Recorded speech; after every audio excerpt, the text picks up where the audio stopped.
बहुत बहुत नमस्कार आप सभी को। स्वागत है आप सभी का इस लक्ष्मीकांत सीरीज में। जैसा कि आप सभी को पता है कि रोज़ाना 8 बजे लक्ष्मीकांत सीरीज का एक वीडियो आपके लिए अपलोड होता है जिसमें मैं चर्चा करता हूं इंडियन पॉलिटी एंड कॉन्स्टिट्यूशन पर।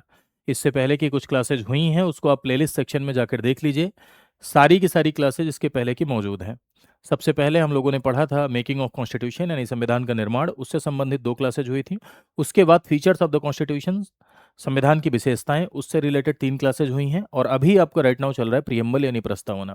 प्रस्तावना की शुरुआत कल हुई थी, तो कल की क्लास जिन लोगों ने नहीं करी है वो लोग क्लास कर लेंगे कल की। अभी प्रियम्बल से रिलेटेड जो बातें बची हुई हैं उन बातों पर मैं आज चर्चा करूंगा। मेरे भाइयों, मैं आपसे पॉलिटी सीखने के लिए 60 से 70 मिनट मांग रहा हूं। यदि आप 60 से 70 मिनट देते हैं तो मेरा दावा है कि आप पूरी की पूरी पॉलिटी सीखेंगे, और वो भी फ्री में। सबसे पहले तो शाम को 8 बजे एम लक्ष्मीकांत सीरीज का ये शो अपलोड होता है। इसको आपको देखना है। लगभग 40-50 मिनट का वीडियो होता है, इसीलिए मैं बहुत बड़ा वीडियो नहीं बनाता हूँ।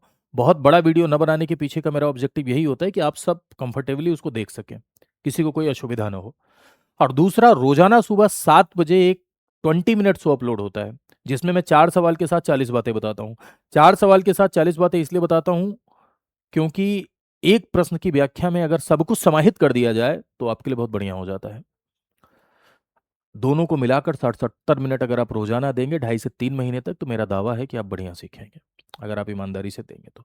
कुछ लोग कमेंट सेक्शन में लिख रहे थे कि सर लाइव क्लास लिया करिए। मेरे भाई, लाइव लेना मेरे लिए कोई दिक्कत वाली बात नहीं है। मैं चाहूँ तो लाइव क्लास भी ले सकता हूँ। 40-50 मिनट अगर व्यक्ति रिकॉर्ड कर रहा है तो थोड़ा सा 20-30 मिनट ज़्यादा लगेगा, लाइव भी ले सकता है। लेकिन लाइव में क्या होता है कि लाइव क्लास में वो बातें 1.5 घंटे में कवर नहीं हो पाती हैं जो रिकॉर्डेड क्लास में 45 मिनट में कवर हो जाती हैं। क्योंकि रिकॉर्डिंग जब होती है, रिकॉर्डिंग जब चलती है, जब क्लास को रिकॉर्ड करना होता है, तो उसमें होता क्या है कि कंटिन्यू मैं बोलता रहता हूँ। तो इसमें बहुत सारी बातें, जितना भी मेरे मन में होता है सब आपको बता पाता हूँ, ठीक है। और बाद में भी अगर आप देखते हैं रिकॉर्डिंग, जो लोग देखते हैं उनके लिए भी आसान रहता है ना। तो चलिए, आई होप आप सेशन को एंजॉय करते होंगे, तो जरूर अपने दोस्तों के मध्य से शेयर भी किया करिए। पढ़ाना मेरी जिम्मेदारी है, सब कुछ समझाना मेरी जिम्मेदारी है, लेकिन शेयर करना आपकी जिम्मेदारी है। कुछ लोगों ने ये भी कमेंट किया था कि सर थोड़ा सा कम दिखता है, तो थोड़ा स्लाइड्स, कभी कभी ऐसा होता है कि मैं अगर खड़ा रहता हूँ तो कुछ चीज़ें नहीं दिखती, लेकिन जो बता रहे होते हैं वो जरूर दिखता है, तो इसलिए आप ध्यान से फोकस किया करिए। खैर, चलिए। तो प्रियम्बल से कुछ बातें कल हुई थी, प्रस्तावना का ये दूसरा सेशन है। क्या क्या बातें हम लोगों ने देख लिया था? देखो, मैंने आपसे कहा था कि प्रियम्बल के में 4 पार्ट अपने को पढ़ने हैं। कितने पार्ट पढ़ने हैं प्रियम्बल में? प्रियम्बल को 4 भाग में बांट के हम लोग पढ़ते हैं। 4 भाग में बांट के पढ़ते हैं। प्रियम्बल का जो पहला पार्ट पार्ट है, ये इधर दिख रहा है आपको। प्रियम्बल का पहला भाग बताता है source of power of constitution, संविधान की शक्ति का स्रोत। यानी संविधानों को शक्तियां कहाँ से मिलती हैं? तो कहाँ से मिलती है भाई? जनता से मिलती है। तो ये हो गया आपका क्या, पहला भाग। दूसरा भाग क्या बताता है? प्रियम्बल का जो सेकेंड पार्ट है उसके लिए ये एरो आपको दिख रहा है कि प्रियम्बल का सेकेंड पार्ट बताता है nature of the polity. Nature of the polity यानी हम भारत के संविधान को कैसा बनाना चाहते हैं? तो हम भारत के संविधान को सोरेन बनाना चाहते हैं, सोशलिस्ट, सेकुलर, डेमोक्रेटिक, रिपब्लिक, ये चारों हम बनाना चाहते हैं। क्या क्या बनाना चाहते हैं मेरे भाइयों? हम भारत के संविधान को बनाना चाहते हैं संप्रभु बनाया, जी हाँ, कल मैंने इसके बारे में बताया था। समाजवादी, इसके बारे में भी बताया था। धर्मनिरपेक्ष, इसके बारे में भी बताया था। लोकतांत्रिक, इसके बारे में भी बताया था। गणतांत्रिक, इसके बारे में भी बताया था। तो ये चारों हम भारत के संविधान को बनाना चाहते थे। हमने ये चारों इंडियन कॉन्स्टिट्यूशन को यानी भारत के संविधान को बनाया, ठीक है। अगला पार्ट प्रियम्बल का, ये देखो इस एरो में आपको दिख रहा है कि प्रियम्बल का जो अगला पार्ट है वो बताता है कि ऑब्जेक्टिव ऑफ द कॉन्स्टिट्यूशन, सत्ता का उद्देश्य क्या है, संविधान का उद्देश्य क्या है, हम संविधान के माध्यम से जनता को क्या देना चाहते हैं। तो जनता को क्या देना चाहते हैं? कल की क्लास में हम लोगों ने पढ़ा था न्याय, सोशियो इकोनॉमिक एंड पॉलिटिकल, सामाजिक, आर्थिक, राजनीतिक। स्वतंत्रता 5 प्रकार की, समानता 2 प्रकार की, बंधुता 1, ठीक है। ये तीसरा भाग है प्रस्तावना का। और प्रस्तावना का चौथा भाग आपको इस एरो में दिख रहा होगा कि चौथा भाग बताता है डेट ऑफ एडॉप्शन, यानी संविधान को स्वीकार करने की तिथि। तो ये जो टर्मिनोलॉजी है, किस टर्म का क्या मतलब है, ये कल की क्लास में क्लियर हो गया था। किस टर्म का क्या मतलब है, ठीक है, कौन से टर्म का क्या मतलब है, ये कल की क्लास में क्लियर हो गया था। अब इसके आगे की कहानी मैं आज आपको बताता हूं। आज जो बातें मैं आपको बताऊंगा सब सवाल है। आज बताएंगे अमेंड हो सकता है या नहीं। आज बताएंगे कौन सी चीजें कहाँ से ली गई हैं। आज बताएंगे कि this is the part of constitution और नॉट। आज बताएंगे कि what is the importance of the preamble. ठीक है, तो चलिए शुरू करते हैं।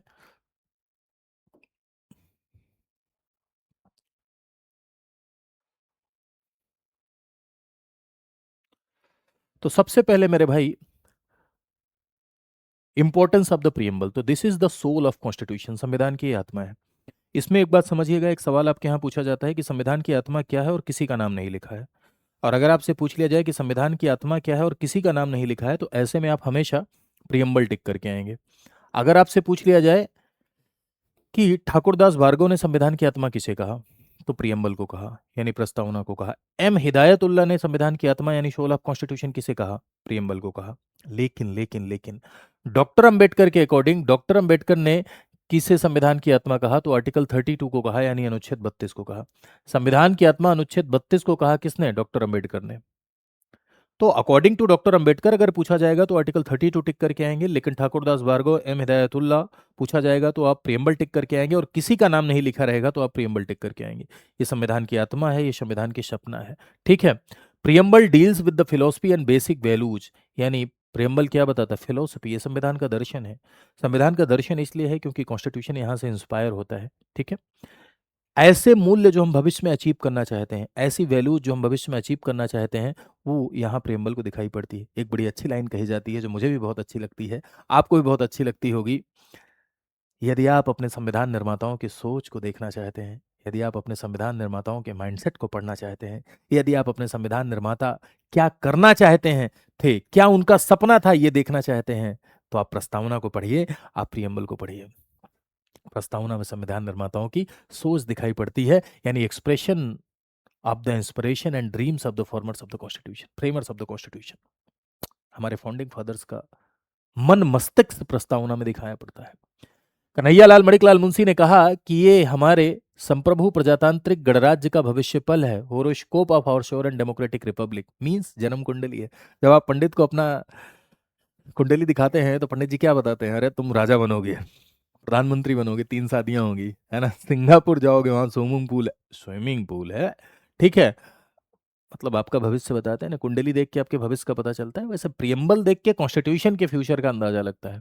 प्रस्तावना को देखकर संविधान के भविष्य का पता चलता है कि संविधान को कैसा बनाना चाहते हैं, संविधान के माध्यम से हमारा क्या सपना है, कैसे लोगों की आकांक्षाओं को हम पूरा करेंगे।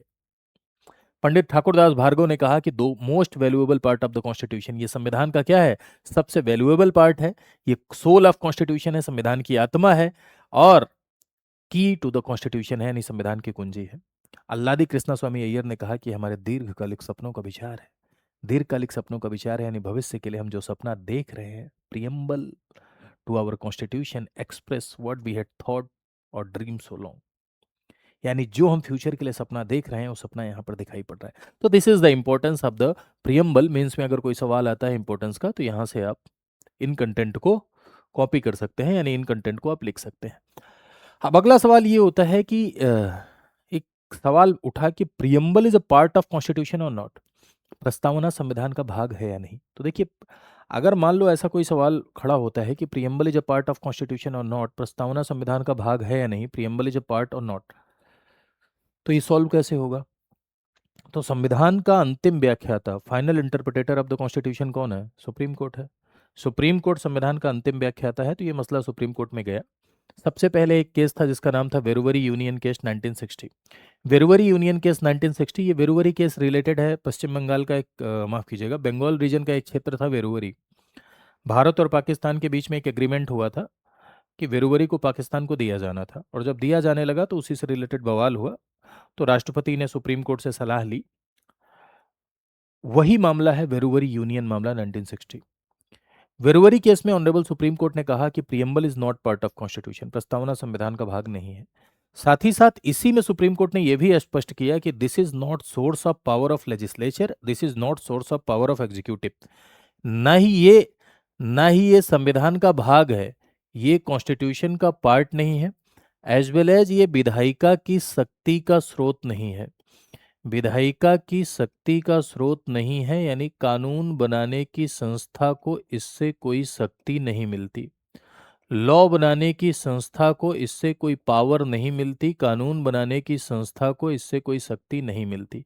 न एग्जीक्यूटिव की पावर का, सॉरी, पावर का सोर्स है, शक्ति का स्रोत है, न विधायिका की शक्ति का स्रोत है, ये बात स्पष्ट हुई। लेकिन केशवानंद भारती केस में अपने इस जजमेंट को पलटेगा सुप्रीम कोर्ट। अब आपके मन में ये प्रश्न उठ रहा होगा, क्या सुप्रीम कोर्ट अपने स्वयं के निर्णय को पलट सकता है? जी हाँ, supreme court have a power. Bharat देश में एक ही ऐसी संस्था है जो अपने निर्णय को बदल सकती है।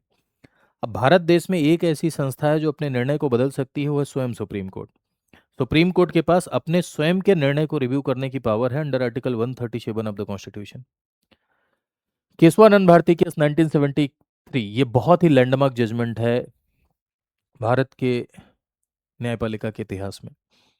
केशवानंद भारती केस में इस देश में संतुलन स्थापित करने का काम किया। केशवानंद भारती केस फेमस है डॉक्ट्रिन ऑफ बेसिक स्ट्रक्चर की वजह से, यानी मूल ढांचे के सिद्धांत की वजह से। मूल ढांचे का सिद्धांत सुना है आपने? मूल ढांचे का सिद्धांत मीन्स कि संसद, parliament can amend in any part of constitution, संसद संविधान के किसी भी भाग में संशोधन कर सकती है, लेकिन मूल ढांचे के साथ छेड़छाड़ नहीं कर सकती। अब आपके मन में आ रहा होगा, ही का है मूल ढांचा?" तो मूल ढांचा संविधान निर्माताओं का वो सपना है जो हमेशा हमेशा के लिए बनाए रखना चाहते थे। मूल ढांचा संविधान निर्माताओं का वो ड्रीम है जो हमेशा हमेशा के लिए सुरक्षित रखना चाहते थे। बेसिक स्ट्रक्चर क्या है? आधारभूत अवसंरचना, मूल ढांचा या बेसिक स्ट्रक्चर, तीनों एक ही बातें हैं। ये क्या है, ये कहीं नहीं लिखा है। न कानून में लिखा है, न संविधान में लिखा है, न किसी नियम में लिखा है, न उपनियम में लिखा है, बल्कि इसे समय समय पर सुप्रीम कोर्ट बताता है कि what is the basic structure of the constitution. मूल ढांचे का सिद्धांत जब आया, तो मूल ढांचे के सिद्धांत को इसीलिए सुप्रीम कोर्ट ने दिया कि कहीं संसद अपनी असीमित शक्ति का प्रयोग करते हुए पूरा संविधान ही पलट के न रख दे। संसद को कॉन्स्टिट्यूशन चेंज करने की पावर है, तो कहीं ऐसा ना हो कि संसद मनमानी करे और पूरा संविधान ही पलट दे, हटाओ हटाओ ये संविधान, नया संविधान चाहिए। ऐसे में हमारे संविधान निर्माताओं की मूल भावना, हमारे कॉन्स्टिट्यूशन बनाने वालों की जो मूल भावना है वो नष्ट हो जाएगी। स्वर्ग से वो भी कहेंगे, "ये क्या हो रहा है? इतना बढ़िया संविधान बना दिए, सब फेल कर दिए ये लोग।" इसलिए आप खूब संविधान बदलिए, समय की मांग के अनुसार संविधान बदलिए, टाइम एंड सिचुएशन के अकॉर्डिंग कॉन्स्टिट्यूशन बदलिए, बट मूल भावना के साथ, बेसिक स्ट्रक्चर के साथ आप वायलेशन नहीं कर सकते। ये doctrine of basic structure Kesavananda Bharati case में आया। और केशवानंद भारती केस में प्रियम्बल को लेकर भी सुप्रीम कोर्ट ने कहा कि preamble is a part of constitution, यानी प्रस्तावना संविधान का भाग है। वेरुवरी केस में कहा था कि preamble is not part of constitution, यानी प्रस्तावना संविधान का भाग नहीं है। लेकिन केशवानंद भारती केस में कहा कि preamble is a part of constitution, प्रस्तावना संविधान का भाग है। और यही बात ऑनरेबल सुप्रीम कोर्ट ने रिपीट की एलआईसी इंडिया केस में, 1995 एलआईसी इंडिया केस। इसमें सुप्रीम कोर्ट ने कहा कि preamble is integral part of the constitution. Preamble अभिन्न अंग है, किसका? संविधान का अभिन्न अंग है प्रस्तावना, integral part of the constitution. ये ऑनरेबल सुप्रीम कोर्ट ने कहा। तो कभी कभी क्या होता है मेरे भाइयों, कि कभी कभी आ जाता है, कभी कभी ये आ जाता है कि निम्न में से कौन से केस में सुप्रीम कोर्ट ने कहा कि preamble is a part of constitution, यानी प्रस्तावना संविधान का भाग है, और इसमें दोनों केसेस दे देता है, तो जज्बाती हो कि आप सिर्फ इस पर टिक करके आते हैं, इसको छोड़ देते हैं। तो ध्यान रखिएगा, इसमें भी सुप्रीम कोर्ट ने कहा था कि preamble is a part of constitution. Clear है बात? अब अगला सवाल इसमें ये उठता है कि भाई, प्रस्तावना विधायिका की शक्ति का स्रोत है या नहीं? तो आज भी ये बात है कि preamble is not a source of power of legislature. वेरुवरी केस में जो स्पष्ट किया था वो आज तक है कि प्रस्तावना source of power of legislature नहीं है, यानी विधायिका की शक्ति का स्रोत नहीं है, ना ही उस पर कोई रिस्ट्रिक्शन लगाती। ये बात हो सकता है आपको ना समझ में आ रही हो, तो ये बात मैं आपको समझाता हूं। जैसे मान लीजिए, विधायिका की शक्ति का स्रोत का मतलब यह है, लॉ बनाने के इंस्टीट्यूशन को, कानून बनाने की संस्था को अगर प्रियम्बल से कोई पावर मिल रही है, तो इसका मतलब ये सोर्स है, स्रोत है ना? अगर वो बाइंडिंग है, कोई पावर मिल रही है, उसके लिए बाध्यकारी है, तब कह सकते हैं। लेकिन कोई पावर नहीं मिल रही है, इसको एज अ सोर्स इस्तेमाल करने के लिए वो बाध्य नहीं है, तो इसलिए विधायिका की ना ही उस पर कोई रिस्ट्रिक्शन लगा रही है। कोई चीज बाध्यकारी नहीं होती तो रिस्ट्रिक्शन कैसे लगाएगी? जैसे मौलिक अधिकार बाइंडिंग फॉर स्टेट है, तो वो रिस्ट्रिक्शन लगाता है राज्य पर, लेकिन ये राज्य पर कोई रिस्ट्रिक्शन नहीं लगाती है। ठीक है? तो source of power of legislature नहीं है, यानी विधायिका की शक्ति का स्रोत नहीं है, ना ही उस पर कोई प्रतिबंध लगाती है, ना ही उस पर कोई रिस्ट्रिक्शन लगाती है। ठीक है, यही बात यहां पर मेंशन है कि प्रस्तावना ना तो विधायिका की शक्ति का स्रोत है, ना ही उसके पर कोई प्रतिबंध लगाती है।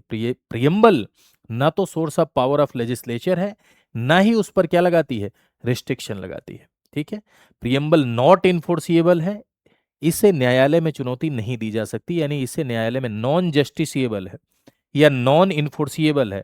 नॉन इन्फोर्सिएबल अगर कहीं पर लिखा हुआ है नॉन इन्फोर्सिएबल, या कहीं पर लिखा हुआ है नॉन जस्टिसिएबल, सेम चीजें हैं। या हिंदी में कभी कभी लिखा रहता है कि वाद योग्य नहीं है, वाद योग्य नहीं है, या लिखा रहता है कि प्रवर्तनीय नहीं है, प्रवर्तनीय नहीं है, वाद योग्य नहीं है। ठीक है, या न्यायोचित नहीं है, ऐसा भी लिखा रहता है कि न्यायोचित। ये सब सेम टर्मिनोलॉजी है, ध्यान रखना।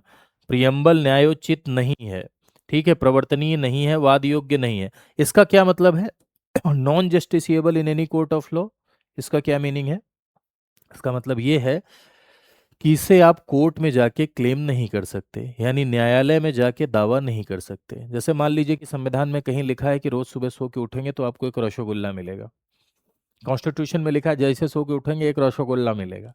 अब नहीं मिल रहा है तो आप टिंग टिंग टिंग टिंग करके कोर्ट चले गए, तो वो इन्फोर्सिएबल कहलाता है। यानी जिसके लिए आप कोर्ट में जाके क्लेम कर सकें, इसके कंटेंट को आधार बनाते हुए आप कोर्ट में क्लेम नहीं कर सकते हैं। So preamble is not enforceable in any court of law, ये प्रवर्तनीय नहीं है। तो ये सारी की सारी चीजें एग्जाम में, जितनी बातें मैंने आपको पिछले 10 मिनट में बताई, सब एग्जाम के लिए बहुत ही ज्यादा रेलिवेंट है, ध्यान रखिएगा इस बात को। अगला पॉइंट इसमें आता है कि प्रियम्बल में अमेंड हो सकता है या नहीं, यानी प्रस्तावना में संशोधन किया जा सकता है या नहीं किया जा सकता है। तो प्रस्तावना में संशोधन हो सकता है या नहीं हो सकता है।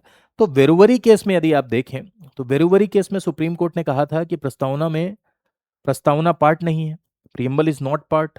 अब बेरुवरी केस में जब सुप्रीम कोर्ट ने कहा कि प्रियम्बल इज नॉट पार्ट, तो जाहिर सी बात है कि प्रियम्बल में अमेंड भी नहीं किया जा सकता। लेकिन केशवानंद भारती केस में यह स्पष्ट हो गया, बेरुवरी के हिसाब से अगर देखें तो अमेंड नहीं हो सकता, है ना, अमेंड नहीं कर सकते, नहीं होगा। लेकिन केशवानंद भारती केस में यह स्पष्ट हो गया कि प्रस्तावना में संशोधन हो सकता है, बट बुनियादी ढांचे के अधीन। कहने का अर्थ क्या है कि प्रियम्बल कैन बी अमेंडेड, यानी प्रस्तावना में संशोधन किया जा सकता है, but basic structure of the constitution can not be violated, यानी संविधान के मूल ढांचे के साथ छेड़छाड़ नहीं की जा सकती। और बेसिक स्ट्रक्चर क्या है, ये टाइम टू टाइम पर सुप्रीम कोर्ट बताएगा।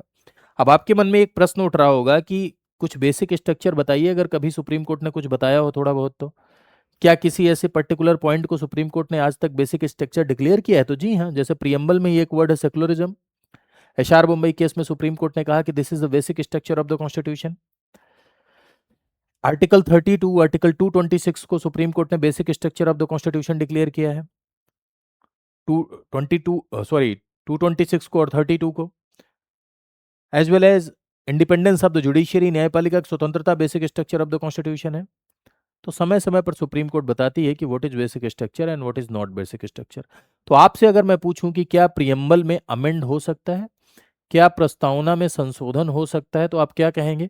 जी हाँ, प्रियम्बल में अमेंडमेंट हो सकता है, यानी प्रस्तावना में संशोधन किया जा सकता है। तो कभी हुआ है? जी हाँ, एक बार हुआ है, 42nd कॉन्स्टिट्यूशनल अमेंडमेंट एक्ट। 42वें संविधान संशोधन अधिनियम के द्वारा 3 शब्द जोड़े गए, सेकुलर, सोशलिस्ट और इंटीग्रिटी, यानी समाजवादी, पंथ निरपेक्ष और अखंडता शब्द जोड़े गए। ठीक है, ये आपका जो सेकुलर वर्ड है, समाजवादी और पंथ निरपेक्ष, ये दोनों शब्द कहाँ जोड़े गए? ये दोनों शब्द जोड़े गए नेचर में, नेचर में जोड़े गए। और ये अखंडता शब्द आप देखेंगे तो ये ऑब्जेक्टिव में है कि ऐसी बंधुता स्थापित करेंगे, ऐसी फैटर्निटी स्थापित करेंगे देश, जिससे देश की एकता और अखंडता इंश्योर हो। याद है ना? और दूसरी बात, समाजवादी और धर्मनिरपेक्ष शब्द नेचर में जोड़े गए। तो ये 3 शब्द जोड़े गए, यानी प्रियम्बल में संशोधन हो सकता है। और भारत देश में कॉन्स्टिट्यूशनल अमेंडमेंट के प्रोसेस को जो आर्टिकल डील करता है, वो आर्टिकल है आर्टिकल 368 ऑफ द कॉन्स्टिट्यूशन, यानी अनुच्छेद 368। तो अनुच्छेद 368 के तहत क्या प्रियम्बल में संशोधन किया जा सकता है? जी हाँ मेरे भाइयों, आर्टिकल 368 के तहत प्रियम्बल में अमेंड किया जा सकता है, यानी प्रस्तावना में संशोधन किया जा सकता है। क्लियर है बात? अमेंडमेंट हो सकता है, ये आप समझ गए? जी हाँ।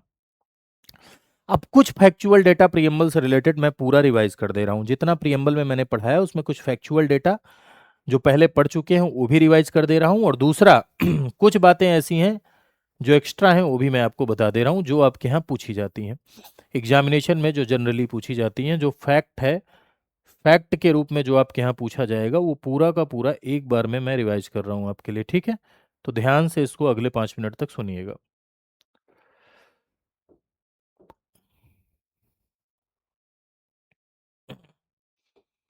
तो देखो, सबसे पहली बात, प्रियम्बल भारत देश में कहाँ से इंस्पायर है? यूएस से, यानी अमेरिका से इंस्पायर है, ठीक है?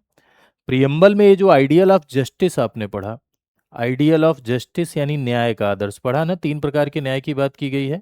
Ideal of justice, ideal of justice यानी न्याय का आदर्श, और ये जो आइडियल ऑफ जस्टिस है ये कितने प्रकार का है भाई? 3 प्रकार का है। ये भी पूछ लिया जाता है एग्जाम में। ये कहाँ से लिया गया है? रूस से लिया गया है, या कभी यूएसएसआर जो पुराना नाम है रूस का, ठीक है, जब बटा नहीं था वो भी लिखा रहेगा तो वो भी टिक करिएगा, है ना? या ये रशियन रेवोल्यूशन से प्रेरित है, रूस की क्रांति से, तो रूस की क्रांति लिखा रहेगी तब भी आपको टिक करना है, और क्रांति नहीं रहेगी लिखी तब भी टिक करना है। कुछ लोग नाना पाटेकर को ढूंढने लगते हैं, जब तक क्रांति नहीं लिखेगा तब तक मैं टिक करके नहीं आऊंगा, चाहे जो हो जाए। अपने को क्रांति चाहिए, कैसे भी करके अपने को क्रांति चाहिए, चाहे जो हो जाए। तो कुछ लोग ऐसे ढूंढने लगते हैं, ध्यान रखिएगा। दूसरी बात, ये जो आपने देखा कि आइडियल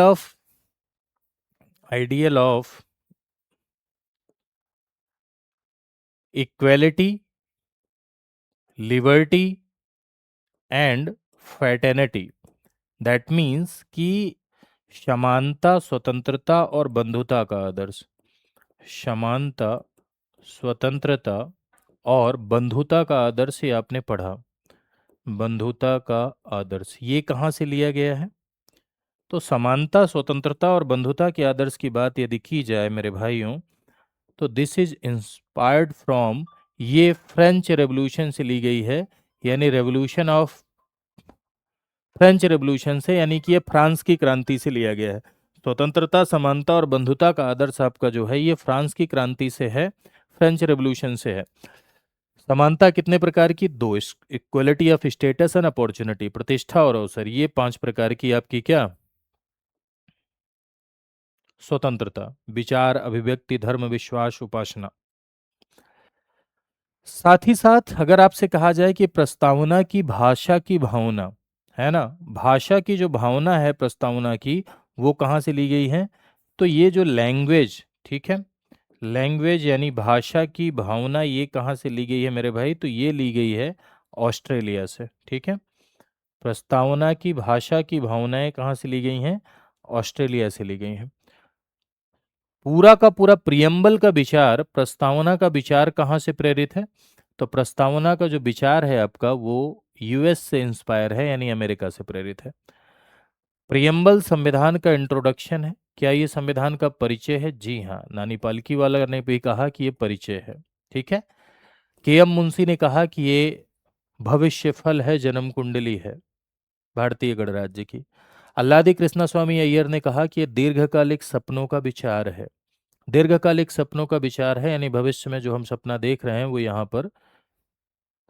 ठाकुरदास भार्गव ने कहा कि ये सोल ऑफ कॉन्स्टिट्यूशन है, संविधान की क्या है? आत्मा है। एम हिदायतुल्लाह साहब जो कि चीफ जस्टिस रहे, उन्होंने कहा कि ये आत्मा है संविधान की। क्लियर है बात? प्रस्तावना इज पार्ट ऑफ कॉन्स्टिट्यूशन, ये पार्ट है कि नहीं? इस पार्ट ऑफ कॉन्स्टिट्यूशन ऑफ और नॉट? जी हाँ, तो केशवानंद भारती केस में ये क्लियर हो गया, ठीक है, कि ये संविधान का भाग है ना, संविधान का भाग है, यानी पार्ट ऑफ कॉन्स्टिट्यूशन है, भाग है। दूसरा, क्या प्रियम्बल में अमेंड किया जा सकता है? क्या इसमें संशोधन संभव है मेरे भाइयों? यस, इसमें संशोधन किया जा सकता है। 42nd constitutional amendment act 1976, Indira Gandhi government, 42वें संविधान संशोधन के द्वारा परिवर्तन हुआ, और परिवर्तन में 3 शब्द जोड़े गए, SSI, socialist, secular, integrity, Samajwadi, पंथ निरपेक्ष और अखंडता। कौन कौन से शब्द? समाजवादी आपके, पंथ निरपेक्ष, इसका मतलब आपने पढ़ा था, और अखंडता, ये शब्द जोड़े गए, ठीक है। ये शब्द जोड़े गए, और ये संशोधन आर्टिकल 368 के प्रोसेस के तहत, अनुच्छेद 368 के प्रोसेस के तहत ये संशोधन था। ठीक है। Preamble is enforceable in any court of law. क्या ये किसी भी कोर्ट ऑफ लॉ में इन्फोर्सिएबल है? क्या इसे कोर्ट में जाके क्लेम किया जा सकता है? किसी न्यायालय में ये प्रवर्तनीय है क्या प्रियम्बल? तो जी नहीं मेरे भाई, ये न्यायालय में प्रवर्तनीय नहीं है। दैट मीन्स कि ये वाद योग्य नहीं है। वाद योग्य नहीं है यानी ये नॉट इन्फोर्सिएबल है। नॉट इन्फोर्सिएबल का मतलब ये होता है कि इसे आप कोर्ट में क्लेम नहीं कर सकते हैं, यानी न्यायालय में आप इसके लिए दावा नहीं कर सकते हैं, कोर्ट में जाके आप इसे क्लेम नहीं कर सकते हैं। This is not enforceable in any court of law. Clear है बात? अगली बात, जैसे प्रियम्बल से रिलेटेड कभी कभी ऐसा भी सवाल पूछ लिया जाता है कि क्या प्रस्तावना सुप्रीम कोर्ट को संविधान की व्याख्या में मदद करती है या न्यायालय को संविधान की व्याख्या में मदद करती है? तो जी हाँ दोस्तों, वो सारी बातें जो संविधान का दर्शन है, वो सारी बातें जो फिलॉसफी ऑफ द कॉन्स्टिट्यूशन है, वो इंटरप्रिटेशन ऑफ द कॉन्स्टिट्यूशन में मदद करती हैं, यानी वो संविधान की व्याख्या में मदद करती हैं। अगर इंटरप्रिटेशन ऑफ द कॉन्स्टिट्यूशन में, अगर संविधान की व्याख्या में किसी भी प्रकार की संदिग्धता, डाउट, किसी भी प्रकार का अस्पष्टता यानी क्लियर ना हो, क्रिएट होती है, तो ऐसे में प्रस्तावना का सहारा लिया जा सकता है, क्योंकि प्रस्तावना से हमारे संविधान निर्माताओं का मन मस्तिष्क सोच झलकता है। यानी यदि संविधान निर्माताओं के माइंडसेट को, उनके थिंकिंग को आप देखना चाहते हैं तो आप क्या पढ़िए? आप प्रियम्बल पढ़िए, यानी प्रस्तावना पढ़िए। क्लियर है? हाँ, एक कंफ्यूजन मैं यहाँ आपको और दूर कर दे रहा हूँ कि जैसे आपने ये फर्स्ट पार्ट प्रियम्बल का पढ़ा था, ये भी आप कंफ्यूजन दूर कर लीजिए कि ये प्रियम्बल का आपने जो पहला भाग पढ़ा था, यानी फर्स्ट पार्ट ऑफ प्रियम्बल जब आपने पढ़ा था, तो प्रथम भाग में मैंने आपको क्या बताया था? प्रथम भाग में मैंने आपको बताया था कि दिस इज क्या, फर्स्ट पार्ट में यानी प्रथम भाग में मैंने आपको बताया था कि this is source of power. ठीक है, सोर्स ऑफ पावर। किसी ने कल कमेंट किया था कि इसमें जस्टिस जो है अमेरिका से नहीं रूस से लिया गया है, तो रूस से ही लिया गया है ये बताया था मैंने कल। या भूल से मान लो मुंह से एक आध बार अमेरिका निकल गया हो तो इस पर जज्बाती होने की ज़रूरत नहीं है। उन्होंने लिखा था कि सर आजकल आप सपनों में हैं। तो मेरे भाई आपकी बात बिल्कुल ठीक है।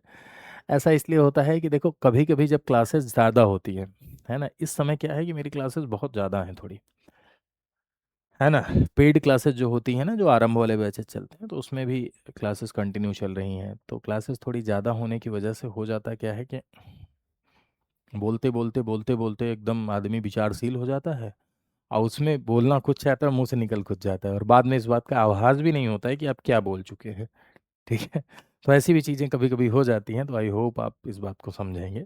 पता चला एक बार कुछ चीज़ को कुछ दूसरा बोले, फिर दूसरा बोल दिए, है ना, लिखा कुछ और था, मैं निकल कुछ और जाता है। तो ऐसी भी चीज़ें आती हैं, मास्टरों के साथ ये जनरली होता रहता है, क्योंकि कोई परफेक्ट नहीं है। तो सोर्स ऑफ पावर यानी संविधान की शक्ति का स्रोत। तो संविधान की शक्ति के स्रोत में क्या लिखा है? Be the people of India. एक लाइन लिखी हुई है, be the people of India, यानी हम भारत के लोग, है ना। ये बात क्या दर्शाती है? ये बात ये दर्शाती है कि संविधान को शक्ति जनता से मिलती है, यानी पूरी की पूरी शक्तियां किस में निहित हैं? जनता में है। तो संविधान को अगर आपसे ये पूछा जाएगा कि सोर्स ऑफ पावर, जैसे ऐसे कंफ्यूजन होता है, आपसे पूछ लिया जाए कि source of power of constitution क्या है, source of power of constitution, जैसे एक सीधा सा सवाल पूछ लिया जाए कि source of power of constitution क्या है, source of power of constitution source of power of constitution, ये यदि आपसे पूछा जाए तो आप क्या बताएंगे? प्रियम्बल ऑप्शन दे दिया जाए, संविधान की शक्ति का स्रोत क्या है, प्रियम्बल दे दिया जाए आपसे ऑप्शन, पीपल ऑप्शन दे दिया जाए, डीपीएसपी ऑप्शन दे दिया जाए, फंडामेंटल राइट ऑप्शन दे दिया जाए, नन ऑप्शन दे दिया जाए, है ना, तो आप क्या बताएंगे? संविधान की शक्ति का स्रोत प्रस्तावना है या जनता है? तो जनता है। ठीक है, लेकिन कभी कभी ऐसे लिखा रहता है कि संविधान की शक्ति का स्रोत प्रियम्बल यानी प्रस्तावना है। ठीक है, बाकी और ऑप्शन दिए रहते हैं, डीपीएसपी हो गया, फंडामेंटल राइट हो गया, नन हो गया। तो आप क्या बताएंगे? क्या प्रियम्बल बताएंगे? नहीं, तब नन बताएंगे। देखो, इस क्या मैं समझाना चाह रहा हूं, source of power of constitution is not preamble. प्रस्तावना संविधान की शक्ति का स्रोत नहीं है मेरे प्यारे भाइयों। प्रस्तावना संविधान की शक्ति का स्रोत नहीं है, बल्कि संविधान की शक्ति का स्रोत जनता है। ये बात प्रियम्बल में रिफ्लेक्ट होती है। अगर आपसे ऐसा पूछा जाए कि preamble indicates the source of power of constitution, यानी प्रस्तावना संविधान की शक्ति के स्रोत को इंडिकेट करती है, प्रस्तावना संविधान के शक्ति के स्रोत को दर्शाती है, तो यह सही होगा। ठीक है, जैसे आपसे ऐसे लिखा है कि प्रस्तावना प्रस्तावना संविधान की प्रस्तावना संविधान की शक्ति का स्रोत है। ठीक है, प्रस्तावना संविधान की शक्ति का स्रोत है। ठीक है, अगर ऐसा लिखा हुआ है तो ये क्या हो जाएगा? गलत हो जाएगा। ठीक, लेकिन अगर लिखा कि प्रस्तावना संविधान की शक्ति के स्रोत को दर्शाती है, क्या दर्शाती है, तो ये सही हो जाएगा। क्लियर है बात? डन। तो आई होप प्रस्तावना से रिलेटेड जो रेलिवेंट कंटेंट है वो आप समझ गए होंगे। एक बात मैं आपको और बताना चाहता हूँ कि इस क्लास के साथ साथ आप ये क्लास भी देखा करिए। सुबह 7 बजे अपलोड होती है, 20 मिनट शो है। 4 सवाल जो 40 बातें बनाए, यानी 4 सवाल जो 40 बातें बनाए, उसी से रिलेटेड ये पूरा का पूरा 4 सवाल होता है। ठीक है, तो ये आप जरूर किया करिए। राइट।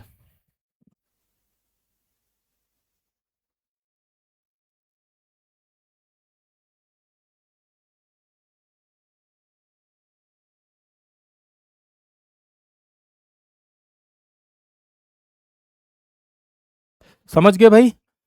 4 सवाल जो 40 बना दे, इसको देखेंगे तो आपके भीतर एक अंडरस्टैंडिंग डेवलप होगी। साथ ही साथ मेरे भाइयों, ये मेरा टेलीग्राम ग्रुप है। आज थोड़ा क्लास जल्दी इसलिए समाप्त हुई क्योंकि प्रियम्बल खत्म, अब अगले टॉपिक पर आएंगे, तो मैं सोच रहा हूँ नेक्स्ट से ही अगला टॉपिक शुरू करें। ठीक है, यहाँ आप जुड़ सकते हैं, यहाँ आप जुड़ेंगे तो आप मुझसे पूछ सकते हैं, डायरेक्ट मुझसे बातचीत कर सकते हैं। जो अपडेट्स होते हैं फर्दर ये ग्रुप में मिलते रहते हैं। यहाँ आप, ये सोशल मीडिया प्लेटफॉर्म है, आप जानते ही हैं, यहाँ भी आप फॉलो कर सकते हैं। साथ ही साथ यदि आप कंप्लीट प्रिपरेशन हमारे साथ जुड़ के करना चाहते हैं, तो हमारे साथ जुड़ के यदि आप कंप्लीट प्रिपरेशन करना चाहते हैं, तो मेरे भाई आप देखेंगे कि हमारा जो स्टडी आईक्यू है, स्टडी आईक्यू में अगर आप जैसे स्टडी आईक्यू के अलग अलग कैटेगरीज हैं, तो स्टडी आईक्यू में क्या होता है कि यूपी पीसीएस की यदि आप तैयारी कर रहे हैं, तो इसके लिए स्टडी आईक्यू की वेबसाइट पर जाइए और आपको सिलेक्ट करना होता है स्टेट पीसीएस। स्टेट पीसीएस जब आप सिलेक्ट करते हैं तब यूपी पीसीएस पर जाइए आप, तो यहाँ पर आपको दिखता है अलग अलग बैच। एक बैच आपको दिखता है फाउंडेशन बैच। फाउंडेशन का मतलब होता है इसमें आपको प्री की भी तैयारी कराई जाती है, मेंस की भी तैयारी कराई जाती है, प्लस इंटरव्यू की भी तैयारी कराई जाती है, प्री मेंस इंटरव्यू तीनों। तो यानी कंप्लीट अगर पढ़ना है तो फाउंडेशन बैच में एनरोल करिए। सिर्फ मेंस के लिए पढ़ना है तो हमारे यहाँ एक बैच है जो कि ऑनगोइंग है, चल रहा है, वो है आलेखन बैच। इसमें इंक्लूड हो सकता है, मेंस के लिए ही नहीं, इस मेंस का कंटेंट पढ़ने के लिए नहीं है, आंसर राइटिंग के लिए है। यानी यदि आपको आंसर राइटिंग अप्रोच डेवलप करना है तो इस बैच में, सिर्फ प्री ओरिएंटेड पढ़ना है तो इसमें प्री वाले बैच में जा सकते हैं। यदि आपको टेस्ट सीरीज के लिए पढ़ना है तो आप टेस्ट सीरीज वाले में जा सकते हैं। यानी टेस्ट, माफ कीजिएगा भाई, आपको टेस्ट सीरीज देनी है, सिर्फ और सिर्फ टेस्ट सीरीज देनी है, आप पूरा पढ़ चुके हैं तो आप टेस्ट सीरीज में एनरोल कर सकते हैं। तो ये 4 ऑप्शन आपके पास हैं। ठीक, तो जो लोग बिगनर हैं, जिनको कंप्लीट, देखो एक बार तो पढ़ना पड़ेगा, या तो आप किताब से या तो पढ़ें, या तो पूरा ऑर्गेनाइज्ड तरीके से कहीं कोचिंग के साथ पढ़ें। कोचिंग के साथ भी अगर आप पढ़ते हैं तो बुक्स आपको पढ़नी होती है। तो अगर आप बिगनर है, कंप्लीट प्रिपरेशन करनी है, तो आप फाउंडेशन बैच में एनरोल कर सकते हैं। फाउंडेशन में हमारे यहाँ आपको 2 तरह के बैचेज मेरे भाई दिखते हैं, एक गोल्ड दिखता है आपको, एक प्लेटिनम दिखता है। गोल्ड और प्लेटिनम में क्या डिफरेंस है, ये कैसे आप परचेज कर सकते हैं, कैसे इनमें इसमें एनरोल कर सकते हैं, वो ये आपको यहाँ पर दिखाई पड़ेगा। आप जाइए स्टडी आई के ऊपर, क्लिक करिए यहाँ स्टडी आई के ऊपर। क्लिक करने के बाद आप देखेंगे कि आप यहाँ जाइए स्टेट पीसीएस पर। ठीक है, इस तरह से दिख रहा है, कम दिख रहा होगा, ध्यान लगाएंगे तो दिखेगा। स्टेट पीसीएस पर जाएंगे, फिर उसके बाद आप जाइए उत्तर प्रदेश पर।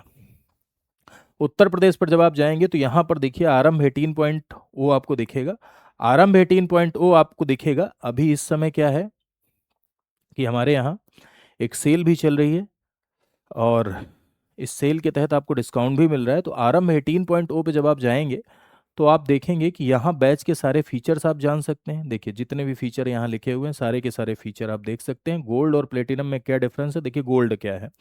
गोल्ड में आपको लाइव क्लासेस मिलेंगी, इंडिविजुअल मेंटोरशिप मिलेगी, करंट अफेयर मैगजीन मिलेगी, 2 साल की वैलिडिटी मिलेगी, 1100 प्लस घंटे की लाइव क्लास मिलती है। सबसे ज़्यादा इंपॉर्टेंट वही है।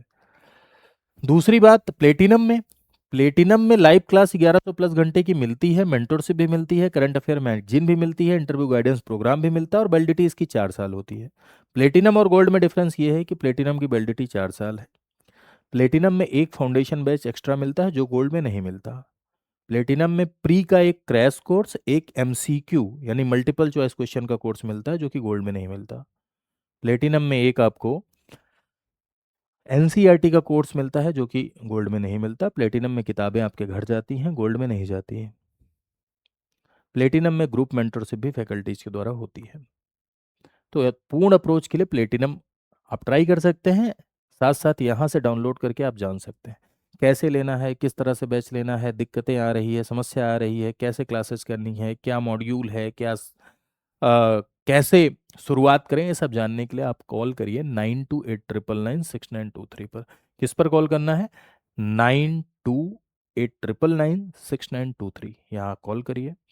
मेरा नाम भी आप बता सकते हैं और वहाँ पर सारी जानकारी लीजिए। और बाय नाउ पे क्लिक करिए। बाय नाउ पे क्लिक करने के बाद कूपन लगाने का ऑप्शन आएगा।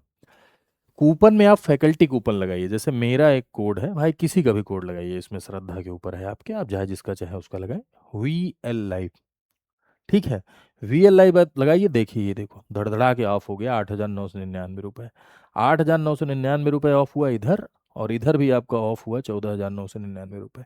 तो जो चाहें आप परचेज कर सकते हैं और अपनी तैयारी को हमारे साथ जुड़कर आप और भी बेहतर बना सकते हैं। ठीक है मेरे भाइयों, तो आज के लिए इतना ही। सेशन को शेयर करिएगा अपने दोस्तों के मध्य, बताइएगा, ठीक है। और कमेंट सेक्शन में भी लिखिएगा जो आपकी इच्छा है, जो आपके मन में आ रहा है, जो आप महसूस कर पा रहे हैं, वो आप कमेंट सेक्शन में लिखिए।